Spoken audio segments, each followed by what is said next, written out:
Bienvenue dans l'ascenseur, vous êtes offert par L'Oréal, entreprise engagée pour l'égalité des chances. Leur réussite est remarquable et pourtant on ne parle jamais d'eux. Ces femmes et ces hommes ne sont ni top modèles, ni footballeurs, ni humoristes. Ils sont responsables de ressources humaines, chefs d'entreprise, directeurs commerciaux, entrepreneurs, avocats, médecins. Et pourtant, pour eux, c'était loin d'être gagné au départ. Tous sont issus de milieux modestes et tous ont déjoué les lois de la reproduction sociale. C'est parce qu'ils sont bien plus nombreux qu'on ne le dit, parce que leurs récits sont hyper inspirants, que je leur tends mon micro. Je m'appelle Anne-Cécile Sarfati, je suis journaliste et je travaille depuis des années sur l'égalité professionnelle et l'égalité des chances. Mon podcast, Bienvenue dans l'ascenseur, veut donner une voix à ces personnes au parcours incroyable que j'ai eu la chance de croiser. Bienvenue dans l'ascenseur. Être originaire d'un milieu social moins favorisé, je pense que m'a donné de la force. Pour moi, il n'y a pas de meilleure motivation que l'espoir que vos parents peuvent porter en nous.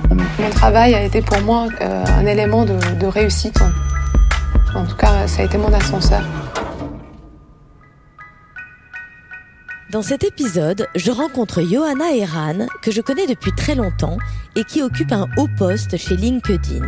Elle est arrivée de Roumanie à l'âge de 12 ans, sans ses parents et sans parler le français. Bonjour Johanna, merci de nous recevoir chez toi. Alors nous sommes dans un très bel appartement haussmannien, dans le quartier des Ternes à Paris. Merci d'être venue. Je te propose d'entrer dans ton ascenseur social, Johanna. Quand tu te regardes dans le miroir aujourd'hui, tu vois qui ? J'ai 45 ans, je suis mariée, j'ai 2 enfants qui ont 12 et 14 ans, dont je suis très fière. Je suis directrice commerciale pour la France et l'Italie chez LinkedIn. Quand tu rentres dans l'ascenseur, c'est quoi ton point de départ ? Tu pars avec quel bagage ? Je suis née en 1978 à Bucarest et toute mon histoire était programmée pour que je vive en Roumanie pendant le régime communiste. Donc du coup, je dirais que ce rez-de-chaussée qui a duré, je dirais une douzaine d'années, était un rez-de-chaussée très lointain de là où on se trouve aujourd'hui, très différent parce qu'une culture très différente et surtout très fermée. Pas beaucoup de fenêtres à ce rez-de-chaussée puisque j'ai grandi pendant l'époque communiste en Europe de l'Est. C'est quoi le déclic qui te fait quitter cette enfance et gravir les étages ? J'avais presque 13 ans, donc 12 ans, quand je suis arrivée en France chez mon oncle. Et je dirais que c'est ma mère qui a eu le déclic, alors que on était dans la joie de l'ouverture post communiste. Ma mère a eu cette intuition qui s'est avérée totalement vraie, que ça serait quand même très difficile. La reconstruction d'un pays et d'une économie prendrait beaucoup de temps. Et elle a eu envie de tenter pour moi le fait que je puisse venir faire mes études en France, chez mon oncle, qui vivait avec mon grand-père d'ailleurs, à Bordeaux, en France. Et donc c'était son idée. Est-ce que tu peux nous dire ce que faisaient tes parents en Roumanie ? Mes parents étaient tous les deux des scientifiques. Donc mon père était professeur universitaire à Polytechnique à Bucarest, mécanique des fluides, et ma mère, physicienne nucléaire, était professeure de physique au lycée. Donc tous les deux vraiment déjà accordaient énormément d'importance à l'école, aux études. Et quand moi je suis arrivée en France, je dirais que c'était pas vraiment un premier étage dans l'image de l'ascenseur, mais j'ai plutôt l'impression d'être descendue à la cave. Tout simplement parce que je prends conscience à ce moment-là du grand décalage qui existait entre ma vie, mes repères, mes capacités aussi, parce que je ne parlais pas très bien le français, donc j'ai appris le français à 12 ans, et la réalité de ce qui était demandé pour s'adapter à l'école en 4e dans un collège à Bordeaux. Quand tu arrives en Occident, tu as un choc ? Je pense que ce qui m'a le plus frappée, et d'ailleurs ça a nourri chez moi un amour immodéré des supermarchés, j'adore le retail, c'est vraiment les couleurs et la prospérité. Je dis les couleurs parce que dans le monde dans lequel je suis née, il n'y avait pas énormément de couleurs, vraiment, que ce soit dans les médias, dans les vêtements, il y avait très peu de choix de produits, de nourriture, etc. Et c'était vraiment cette prospérité économique, cette multiplicité à la fois d'offres, de marques, de possibilités, à des prix quand même relativement abordables. Hein, donc je vous dirais que je pense que j'ai fait connaissance avec la France dans un centre Leclerc, hein, qui m'a vraiment fascinée. Et d'ailleurs, j'en ai nourri une fascination totale pour les marques, pour le marketing. Donc, vous voyez, ça fait un lien avec ce que je fais aujourd'hui, et sur le fait de pouvoir justement développer de l'opportunité économique pour les gens, pour tout le monde, et que ce soit une certaine accessibilité à cette opportunité économique. Revenons à notre voyage en ascenseur. Tu dis que tu as l'impression, quand tu arrives en France, de descendre à la cave. Pourquoi ? Eh bien, parce que je n'avais pas les codes, et c'est très compliqué d'arriver adolescente, ne parlant pas bien la langue, immergée totalement dans le monde scolaire, hein, donc au collège, et se rendre compte que finalement, là où on était en maîtrise de son univers, qu'on avait une famille très proche, des amis, des repères, et qu'on comprenait les codes pour réussir, soudainement tout ça avait disparu pour moi. Donc j'ai été en permanence confrontée finalement à tous les écarts ou les gaps que j'avais. Moi, arrivant avec ma façon de parler, de m'habiller, mon manque total de culture sur le cinéma, la musique, en fait, tout simplement, je n'avais pas de sujet de conversation, et je pense que la plupart des jeunes adolescents n'avaient pas envie d'être vus en ma compagnie, puisque j'étais quand même tellement différente. Est-ce que tu penses qu'il y avait du racisme dans ce rejet ? Je dirais que ce n'était pas du racisme, mais de la méconnaissance. C'était le tout début, en fait, de la vague d'immigration qui arrivait d'Europe de l'Est. Donc tout d'abord, je me souviens encore de personnes qui me demandaient si Bucarest était en Gironde, mais c'était plutôt le rejet de la différence. Et cette différence qui est marquée dans l'accent, qui est marqué dans finalement des centres d'intérêt totalement éclectiques. Évidemment, moi, je m'intéressais à la musique classique, étant élevée par un musicien classique. Je n'avais aucune connaissance du top 50, du top 40 et d'M6. Je ne connaissais pas les séries. Je n'avais aucun des codes des ados de mon époque. Tu as été victime de harcèlement à l'école ?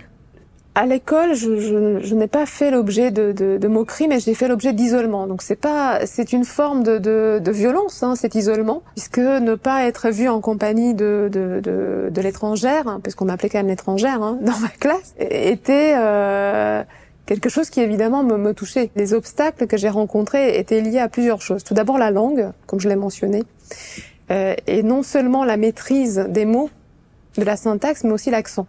Parce que l'accent, c'est quelque chose de très pénalisant, ou en tout cas très complexant. Ça l'était pour moi. Deuxièmement, c'était l'absence de visa. Je n'ai pas eu de papier. Je suis venue avec un visa de tourisme qui a expiré au bout de 3 mois, et le ministère des Affaires étrangères ne m'a pas accordé de visa long séjour pour faire mes études. Tu étais sans papier alors ? Je suis restée avec un passeport, parce que la Roumanie ne faisait pas partie de l'Union européenne, mais sans visa. Donc oui, je suis restée sans papier. Non, mais à ma connaissance, le proviseur n'a pas cherché à voir si mon titre avait été renouvelé. Mais moi, je savais effectivement que je n'avais pas la possibilité de sortir du territoire français ou de voyager pour aller voir mes parents, qui étaient eux restés en Roumanie. Et donc ça, c'était quand même un obstacle, parce que c'est un obstacle tout d'abord qui est psychologique. J'ai senti vraiment très jeune le besoin de ne pas sortir du lot. J'étais quand même un peu stressée par ce statut bancal. Bienvenue dans l'ascenseur. Et alors, tu accèdes quand au premier étage ? Je dirais que j'ai accédé au premier étage sans doute à la fin du collège, début du lycée, là où j'ai commencé à construire un peu des repères autour de moi, un cercle d'amis. Et surtout, j'ai eu des alliés. Donc mon oncle et mon grand-père qui m'ont élevée avec une constante préoccupation du fait qui m'aide à m'adapter, à m'intégrer, à ce que j'ai aussi une vie normale d'adolescente, que j'ai du plaisir, que je voyage, que je fasse des choses. Mais aussi les professeurs. Je dirais que les professeurs, le monde de l'enseignement ont été mes plus grands alliés. Et je remercie encore ma professeure de français qui ne s'est pas laissée décourager par mes tournures de phrases très alambiquées, traduites directement du roumain, qui a toujours encouragé mes efforts, et d'ailleurs par tous les professeurs qui m'ont suivi au collège. Et rapidement, je suis passée du statut de peut-être de curiosité, finalement à un statut de bon élève. Et donc très rapidement, je pense que j'ai forgé dans mon esprit quelque chose que beaucoup de femmes ou beaucoup de personnes qui sont issues de l'immigration ont en tête, c'est que l'appréciation des autres, il faut la mériter. Il faut donner quelque chose en échange. Moi, ce que j'ai donné en échange, c'est mon travail que je partageais très généreusement avec toutes les personnes intéressées. Mais clairement, je n'avais pas, à 13-14 ans, on n'a pas le recul pour le comprendre. Donc finalement, pour moi, c'était relativement équitable. Je n'étais plus isolée, j'étais plus toute seule, j'avais des amis d'intérêt. Mais c'est en changeant quand même d'établissement, quand je suis allée au lycée, là j'ai pu arriver finalement sans mon histoire. Tu dirais que tu étais devenue une adolescente comme les autres au lycée? Alors oui, arrivée au lycée, je n'avais plus d'accent. Alors j'étais toujours pas française, parce que j'étais roumaine, mais j'avais acquis les codes. Je dirais pas que c'était une intégration totale. Ceci étant, je pense que c'est aussi un moment où les jeunes commencent un peu à s'ouvrir à la diversité. J'ai eu la chance d'aller dans un très grand lycée où il y avait effectivement beaucoup de jeunes qui venaient de quartiers différents, de milieux différents. Il y avait aussi beaucoup de jeunes qui sortaient comme moi de l'immigration. Alors pas forcément Europe de l'Est, mais il y avait quand même de l'immigration. Et là, tout d'un coup, je me suis juste sentie un peu comme tout le monde. Mais clairement, j'ai choisi de ne pas parler de mon passé, de mon histoire, de mes racines, pour ne pas revivre l'épisode de la cave du collège.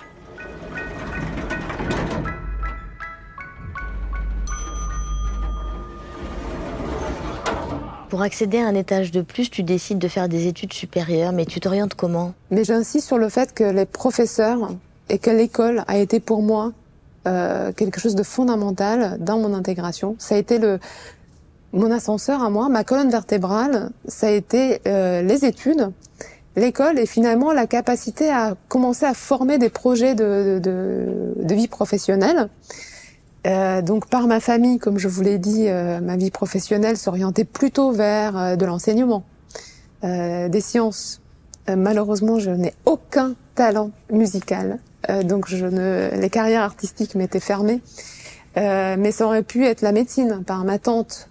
Et pourtant, cette fascination que j'avais pour la prospérité économique, que j'ai forgée très jeune en arrivant, a été nourrie par des rencontres.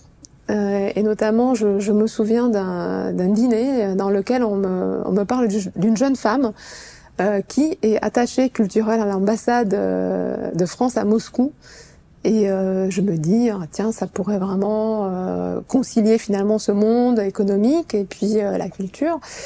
Et on me dit, elle a fait HEC. Donc j'ai commencé à me renseigner sur les études de commerce à ce moment-là. Et puis au moment du bac, j'ai fait le choix de l'école de commerce en me disant, moi je veux rompre avec ces traditions familiales. Je veux être dans le monde économique, dans l'entreprise. Je veux créer des choses qui n'existaient pas avant. Et je veux faire partie de ce progrès qui va donner au plus grand nombre accès au bien-être et à la prospérité. Et donc tu décides de t'inscrire en prépa pour passer les concours des écoles de commerce. Je dirais que ce qui a aussi été important à cette époque-là pour moi, qui m'a donné plus confiance, c'est que j'ai réussi à être régularisée en France, j'ai réussi à avoir ma nationalité. Et c'était important parce qu'à 18 ans, je crois que je devenais expulsable du territoire français, donc je l'ai eu. Et ça m'a donné une confiance incroyable. Donc, comment on peut se dire qu'avec un passeport français en poche, je me sentais vraiment invincible. Ah oui. Et donc, du coup, je me suis dit, mais rien ne m'a interdit. Donc, j'ai fait une année de prépa à Bordeaux, dans mon lycée. Puis, je suis venue à Paris. attirée par des rencontres que j'ai pu faire avec des professeurs, dans des conférences, et d'autres étudiants d'ailleurs. Et oui, j'ai eu je dirais pas que j'ai eu de la chance, mais je me suis organisée en tout cas pour que cette période de la prépa soit plutôt une période d'épanouissement, d'ouverture. J'avais très très envie d'y arriver, de passer outre la prépa d'ailleurs. Comment tu as vécu le rythme intensif de la prépa alors que tu étais sans soutien familial? J'ai beaucoup travaillé, Anne-Cécile, je vais pas te mentir, je n'étais pas souvent au cinéma ni au restaurant, mais moi j'ai trouvé que la richesse des notions qu'on apprenait en prépa, en prépa HEC, ça s'appelait prépa HEC à l'époque, était formidable. Donc c'est cette curiosité. Alors l'histoire, l'économie, j'adorais les maths, je crois que je vais arrêter de le dire, mais les langues, la philo. Et pour le financement de ces études qui coûtent très cher et qui sont à Paris en plus, comment tu as fait? Eh bien, j'ai fait un emprunt étudiant parce que c'était relativement, pas facile, mais standard de demander un emprunt étudiant. J'ai fait un emprunt étudiant dès ma prépa et j'ai été en foyer de jeunes filles à Paris, ce qui m'a permis effectivement de faire ma deuxième année de prépa à Paris sans trop de difficultés. Bienvenue dans l'ascenseur.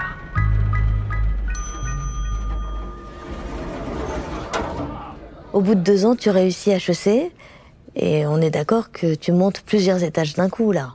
Tout d'abord, j'avais très envie d'y arriver et à partir du moment où j'ai décidé de faire prépa HEC, j'ai eu très envie d'intégrer la meilleure école possible, donc j'étais contente. Après, HEC, c'est quand même très grand et ça a correspondu à la période d'ouverture de l'établissement où on a commencé à avoir énormément d'échanges avec des universités étrangères, des personnes qui arrivaient de master. Donc je me suis retrouvée, certes, à jouer en Josas, et bon, c'est quand même un peu isolé là pour le coup, mais avec une diversité de profils, de nationalités qui était extraordinaire. Et donc moi, j'ai vraiment, je rends hommage au dean de l'époque qui a eu cette ouverture sur le monde. Ça m'a permis de me sentir totalement dans mon élément. Bon, Johanna, jusqu'ici, tu connais aucune panne d'ascenseur. Comment se passe l'entrée dans la vie active? Alors, en sortant d'HEC, je pense pouvoir dire aujourd'hui que je me suis un peu trompée d'ascenseur. J'ai eu 2 premiers emplois, donc j'ai fait une année en audit, une année au ministère de la Culture. Mais je dirais que finalement, ce manque de connexion et de réseau ont fait que j'ai pris des jobs où j'étais prise, que j'ai découvert sur le tas, qui étaient peut-être pas faits pour moi. Et surtout, là, je me suis de nouveau confrontée à ce syndrome de l'étrangère que j'avais quand même mis un soin particulier à effacer, à cacher. Donc je passe d'un environnement école de management très ouvert, très international, échange universitaire, etc. Je suis d'ailleurs moi-même partie en échange, à une entreprise où soudainement on me demande d'où vient mon nom. Et je me souviens de mon malaise à l'époque où je disais toujours d'Europe de l'Est. Mais certaines personnes curieuses me demandaient mais d'où d'Europe de l'Est? Donc j'étais quand même obligée de dire j'étais roumaine.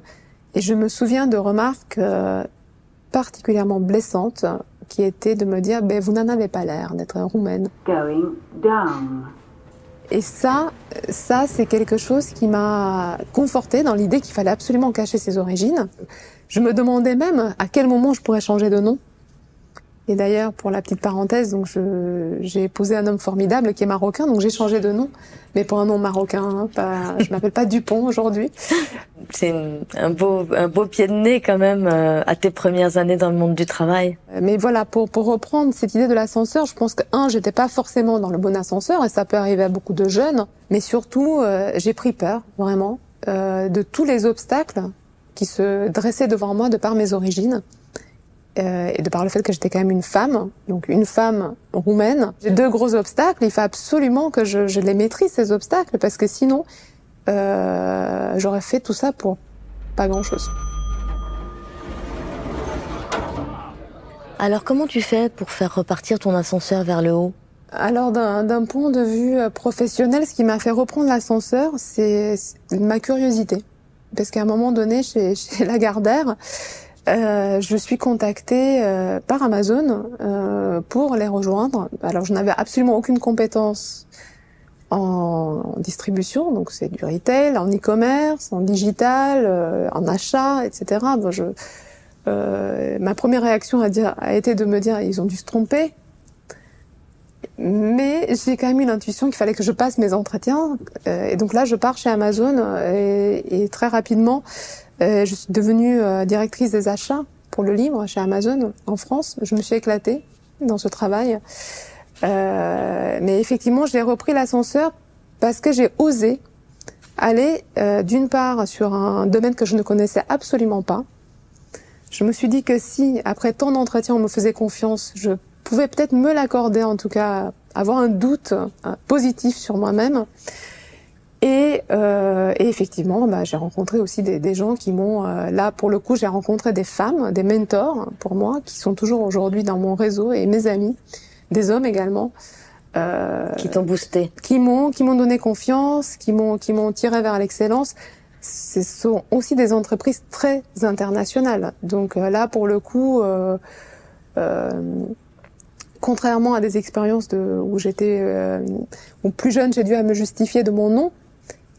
Tout le monde s'en fichait de mon nom, de mon prénom et de mes origines. Avec le recul, est-ce que tu penses que tu te serais épargné l'ascenseur émotionnel si tu avais davantage assumé tes origines? Évidemment, c'était une erreur, mais que je me suis pardonnée quand même, puisque je n'avais pas...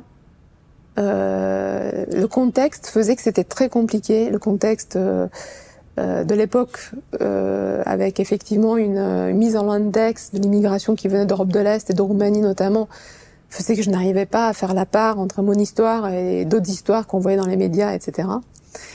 Mais c'était clairement une erreur qui m'a énormément coûté en énergie, parce que l'énergie de se cacher, c'est énorme. C'est une fatigue permanente. Et c'est surtout, et j'en parlais avec des amis ou des proches LGBT, c'est surtout, quelqu'un m'a dit comme faire un coming out à chaque rencontre. C'est extrêmement épuisant. À chaque nouvelle rencontre, relation professionnelle, amicale, personnelle, j'avais qu'une peur, c'est d'être rejetée pour mon origine, que j'avais pourtant bien cachée. Et ça c'est quelque chose que j'ai réussi vraiment à assumer à 40 ans passés. Johanna, t'as épousé un Marocain et ce mariage de diversité, ça t'a pas aidé à te réconcilier avec toi-même? C'est très bien perçu de me poser cette question, mais figure-toi qu'à l'époque, moi je trouvais que toutes les personnes d'origine française ou étrangère étaient formidables.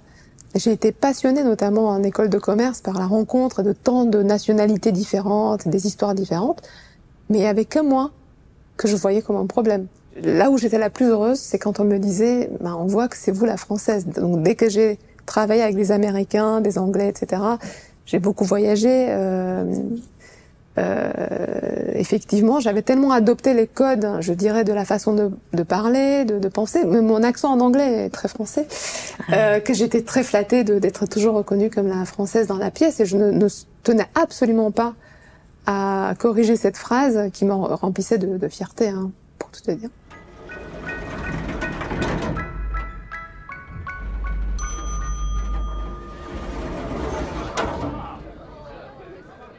Souvent, quand on monte dans l'ascenseur, on s'éloigne de sa famille, pas seulement géographiquement, mais aussi émotionnellement, dans les modes de vie. Est-ce que c'est ton cas? J'ai une toute petite famille et mon papa est décédé quand j'avais 15 ans, donc je n'avais plus que ma mère, dont je suis restée très proche. En revanche, j'ai un vrai sentiment de culpabilité par rapport à la Roumanie et finalement à toutes les personnes d'origine étrangère en France. Parce que je me dis maintenant avec le recul que effectivement c'est finalement de les nier eux que de me nier moi-même. Et effectivement, quand on est jeune, on voit ça à travers son prisme personnel. Mais la raison pour laquelle on se parle aujourd'hui aussi, c'est parce que je pense que ça dépasse le cadre de parcours individuel. C'est une vraie question de société. C'est et effectivement cette loyauté par rapport à tous les autres étrangers, et tous les Français d'origine étrangère, parce que si je me trompe pas, au moins un Français sur 4 est issu de l'immigration au niveau de ses grands-parents, donc une immigration proche. Le fait de le nier, c'est clairement quelque chose qui m'a posé problème et qui me pose problème. Aujourd'hui, c'est la raison pour laquelle je témoigne. Bon, tu es mère de 2 jeunes enfants, des préados. Leur rez-de-chaussée est déjà bien surélevé. Quelle éducation tu leur donnes, toi qui as dû tellement te battre pour en arriver là? Alors, effectivement, mon expérience, mon histoire m'amène à être particulièrement vigilante aujourd'hui sur l'éducation de mes enfants qui ont la chance d'être nés dans un milieu privilégié, n'ont pas de difficultés matérielles majeures aujourd'hui. Donc, il y a plusieurs choses. Tout d'abord, je pense qu'à un moment donné, c'est important qu'ils soient confrontés à la complexité. Et la complexité, c'est que effectivement, il faut qu'ils se débrouillent un peu par eux-mêmes. Là, ils ont 12 et 14 ans, donc c'est cette autonomie qu'ils doivent prendre par rapport à quelles sont leurs responsabilités d'élèves.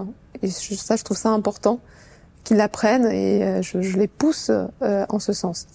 La deuxième chose, c'est d'être fier de ses origines. Et ça, c'est quelque chose que mes enfants portent avec beaucoup de fierté. Mes enfants se vivent français, ils sont français, ils ne sont que français. Ceci étant, je suis toujours heureuse de les entendre raconter, parler de leur grand-mère marocaine, de leur grand-mère roumaine, parler de leurs vacances en Roumanie, au Maroc, et d'en être fière. Je suis très heureuse parce qu'ils vont rattraper ce que moi je n'ai pas su faire. Mon troisième point de vigilance avec mes enfants, c'est qu'ils soient amis avec tout le monde. Et je suis très attentive aux discours, aux petites conversations enfantines sur la différence. Ma fille a accueilli l'année dernière dans sa classe une jeune Ukrainienne et ça m'a fait chaud au cœur qu'elle prenne autant de temps avec cette jeune fille. Et puis, je pense qu'elle a appris le respect parce que cette jeune fille était venue sans ses parents. À peu près au même âge que moi, donc à 12 ans, et a vécu hébergée chez un professeur de la classe de ma fille. Donc ma fille a appris le respect. Bienvenue dans l'ascenseur. Johanna, qu'est-ce que tu penses qu'il faudrait changer en France pour améliorer l'ascenseur social? Je dirais peut-être 3 choses. La première, je pense que ce discours d'assimilation versus intégration est vraiment délétère et il coûte énormément en énergie aux personnes issues de l'immigration, ce qui évidemment est aussi une grosse perte d'efficacité, de productivité. Deuxièmement, prendre modèle sur les entreprises. Je suis très admirative de ce que font beaucoup d'entreprises aujourd'hui en France sur les questions de diversité, d'intégration, de recrutement, de reconnaissance finalement de la diversité et de ce qu'elle apporte au monde de l'entreprise. Et aussi des efforts d'inclusion, vraiment, pour que tout le monde se sente bien. Et troisièmement, je dirais retravailler cette idée de rôle modèle qui sont finalement issus de l'immigration. Je pense que c'est très important. Il y en a aujourd'hui. Je pense néanmoins qu'ils sont quand même assez cantonnés à certains milieux, secteurs, comme le sport, peut-être comme les médias. Il y en a pourtant, moi je sais, dans les entreprises, il y en a partout. Et c'est très important de le reconnaître, de le mettre en avant. Puisque finalement, en voyant qui est l'autre, on n'en a plus peur. C'est vraiment grâce aux efforts collectifs de toutes ces personnes qui ont choisi finalement de venir vivre ici, d'avoir un impact économique et sociétal ensemble, qu'aujourd'hui on a du progrès. Et je pense qu'il faut en être fier. Tu aurais des conseils à donner aux jeunes qui veulent prendre l'ascenseur social? Le travail et la curiosité, la connexion, le fait d'aller vers l'autre. Je voudrais revenir sur le travail. Vous l'aurez compris, le travail a été pour moi un élément de réussite. En tout cas, ça a été mon ascenseur. Ceci étant, je voudrais encourager toutes les personnes aujourd'hui qui, quel que soit leur parcours scolaire, je les encourage à valoriser le travail. Parce que le travail, c'est important. Et que tout ce qu'on fait aujourd'hui et tous les jobs qui existent, tous les métiers sont importants pour la société. Il faut être fier de son travail. Et je trouve que bien faire son travail, c'est une grande fierté, un motif d'épanouissement qui amène justement à de l'intégration. Mon deuxième point, c'est sur la connexion et la curiosité. Justement, quand peut-être qu'on vient d'un monde ou d'un milieu ou d'une société où on a peur d'être à l'étranger, on se restreint un peu sur sa capacité à se connecter à l'autre, puisque on n'a pas envie de raconter son histoire. Eh bien, je conseille à tout le monde de faire par petits pas, finalement, cette stratégie de rencontre avec l'autre, de petit à petit avoir le courage de raconter son histoire, de qui on est vraiment. Et on parle beaucoup de réseau aujourd'hui. Et je sais qu'on dit souvent, il faut avoir du réseau, il faut construire son réseau. Moi, je reformule sous l'angle, allez vers les autres, connectez-vous, faites des rencontres et surtout, les rencontres qui vous ont marqué, nourrissez cette relation dans le temps. Le réseau, c'est pas forcément que du réseau d'intérêt. Et d'ailleurs, je crois profondément que le vrai réseau, qui est le plus solide, va effectivement reposer sur des valeurs communes, sur des histoires communes, sur des moments partagés de succès, de joie communs ou parfois aussi de difficultés. Donc ce qui est important, c'est d'en avoir conscience, de s'ouvrir aux autres, rencontrer un maximum de personnes et les personnes qui comptent vraiment pour vous, garder cette relation dans le temps. Bon, Ioana, je t'imagine pas t'arrêter là dans l'ascenseur social. Est-ce que tu penses déjà au prochain étage ? Pour ma prochaine étape professionnelle, je ne l'ai pas encore, Anne-Cécile, mais ce qui est sûr, c'est que je n'ai pas peur. Qu'elle me fait envie, que je n'ai pas peur de mes origines pour cette prochaine étape. Elles ne seront pas un obstacle pour moi. Et effectivement, moi, je cherche à continuer à créer de l'impact autour de moi, de l'impact économique. J'adore faire partie justement de cette idée de progrès, de croissance, et je pense que à travers les responsabilités qu'on peut exercer en entreprise, on a un rôle qui est pas seulement économique, mais un rôle qui est vraiment sociétal. Et je compte bien continuer à utiliser justement mon travail et ma place dans le monde de l'entreprise pour favoriser la tolérance, l'intégration, pour me positionner un allié pour beaucoup de monde, donc pas seulement pour les personnes issues de l'immigration, mais pour tous ceux ou celles qui se sentent différents aujourd'hui, en raison d'un handicap, par exemple, en raison de problèmes de santé, et il y en a beaucoup dans le monde de l'entreprise, et ça, c'est super important pour moi. Merci beaucoup, Ioana, pour ce voyage dans ton ascenseur. Bienvenue dans l'ascenseur. C'était Bienvenue dans l'ascenseur, un podcast réalisé par Milim pour Actuali. Montage, Elisa Azogui-Burlac. Mixage et musique, Kevin O'Leary. Ce podcast est soutenu par L'Oréal University Leadership and Culture, qui forme au leadership inclusif, innovant et responsable.